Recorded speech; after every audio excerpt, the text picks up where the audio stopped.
Uhambisa abakhongi isizathu esivamise ukuthi umkhongi omdala kube umkhongi wangaphandle uyena ozobe ekhuluma okuyena ezobe ekwazi ukuxoxisana nabantu basemzini.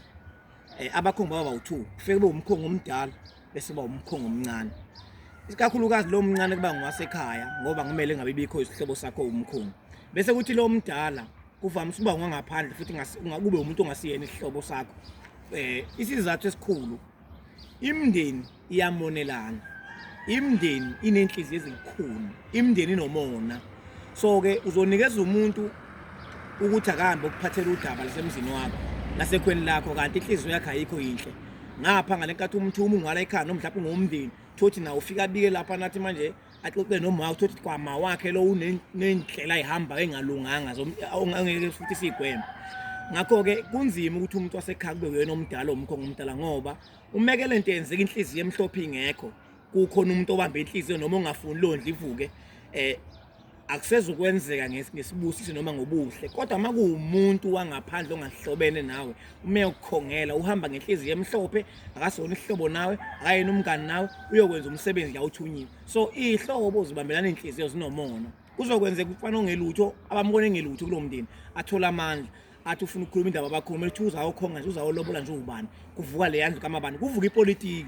Kodwa makuthatha umuntu wangaphandle uzojabulela nje ukuthi umuntu lo wamuzi uyaqhubeka uyaphambili uyakha ahamba umuntu ayokukhongela. So umkhongi omdala isikhathi esiningi kubalekile ukuthi ube ngwangaphandle ngoba akakubambeli inhliziyo, ngoba akakazi akahlangene nekweni, ngoba vese akanendaba nendle evuka, akanendaba nento endlani, yena kuphela wenza umsebenzi wakhe njengobani, njengomuntu ongumkhongi.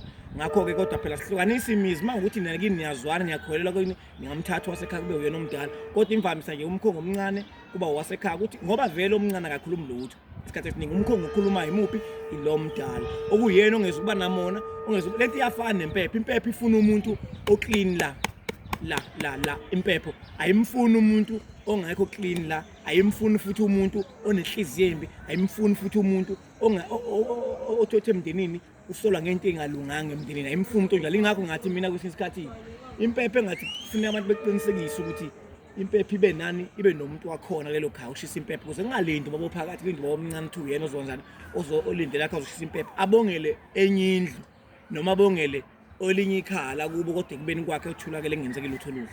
So ke lento omkhongi ibalekile uma uthatha kakhulu umkhongi wangaphandle noma izizathu sokuthatha umkhongi wangaphandle ngoba inhliziyo embi akanayo, akanakho ukuthi le ndlu iyavuka, akanalutho. Kufanele ukuthi nje uma ngabe ungokangena ngeke akumonele umuntu wakamhlongo wabuthelezi womoya lo muntu wakabani wakangena ngobani ucasile ukuthi ukhona okwenzakalayo kodwa kuyena kwenzeki makuwumama makuwubaba noma kuthiwa ubani noma kuthiwa zingane, kodwa nje umuntu wasekhaya uyohleza inkinga. Ingakho kuba khonga isikhathi esiningi kuthatha umuntu wangaphandle ozokhonga ngenhliziyo emhlophe, ngenhliziyo enhle, aphinde naye anikezwe naye ahlatshise umkhongi ngembuzi yakhe, afake inyongo la uma ngabe sekuthani sekulethwa ibizo. Ngiyabonga ethuba.